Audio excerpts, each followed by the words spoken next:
آئیے ناظرین، آپ کو لیے چلتے ہیں Sargodha chief reporter senior journalist M Ehsan ul Haq سے۔ سرگودا میں ٹریفک پولیس کے افسران کے حکم پر اہلکار صرف موٹر سائیکل چلانے والوں کو 2,000 کا جرمانہ کرنے میں مصروف۔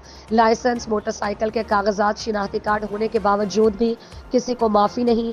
روزانہ کی بنیاد پر لاکھوں کے جرمانے کیے جا رہے ہیں۔ سرگودا کی عوام پریشان، جبکہ گاڑیوں والوں کو معافی۔ آخر ایسا دوہرا معیار کیوں؟ شہریوں کا کہنا ہے کہ 2 وقت کھانے کی روٹی کے پیسے نہیں تو 2,000 روپے کے جرمانے کیسے ادا کریں گے؟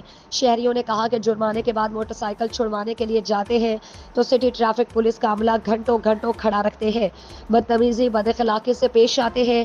شہریوں نے وزیر اعلیٰ Punjab Maryam Nawaz Sharif, chief justice Lahore high court, I G Punjab, additional I G traffic, R P O Sargodha, D P O Sargodha سے درد مندانہ اپیل، اس کا نوٹس لینا چاہیے۔